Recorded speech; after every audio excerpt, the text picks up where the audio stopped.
মিছা হওঁ খবৰটো মিছা বুলি এই মুহূৰ্ততে এটা খবৰ আহক এই মুহূৰ্ততে যদি এটা খবৰ আহে যে আমি কোৱা খবৰটো মিছা বা আমি কোৱা অসত্য বা আমি ভুল খবৰ পাইছোঁ বা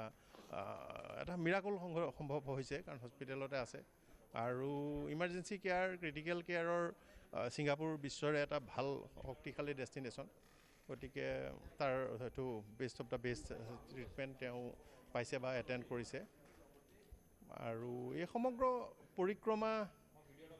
কি বুলিনো ক'ম জুবিন গ'লে এটা উৎসাহ উদ্দীপনাৰ সৃষ্টি হয় তাৰ থলুৱা অসমীয়া মানে ছিংগাপুৰৰ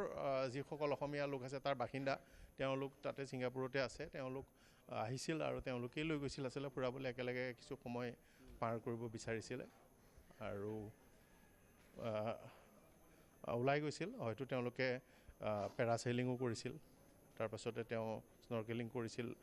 গতিকে তেওঁলোকৰ এটা ট্ৰিপ আছিল হয়তো যিটো ছিংগাপুৰত যিটো কম্প'জিট ট্ৰিপ কৰে সাধাৰণতে সেই ট্ৰিপটোত কেইবাটাও থাকে স্কুবা ডাইভিঙো থাকে কিমানলৈকে কৰিলে কিমানত ৰৈ গ'ল সেইটো এটা মানে বৰ প্ৰশ্নৰ কথা জুবিনক সাগৰে বৰকৈ টানে জাকাৰ্টাত এছিয়ান গেমছ হোৱাৰ পাছত জুবিন বৰ বিপদজনক অৱস্থা এটাৰ পৰা সাগৰৰ পৰা উঠি আহিছিল বৰ দুৰ্ভাগ্য তেতিয়াই জুবিনক সকলোৱে কৈছিলে যে তেওঁ আৰু সাগৰৰ ওচৰলৈ যাব নালাগে যিমান দূৰ সম্ভৱ হিমা দাসৰ সেই খেলখনৰ পিছতে সেইদিনাই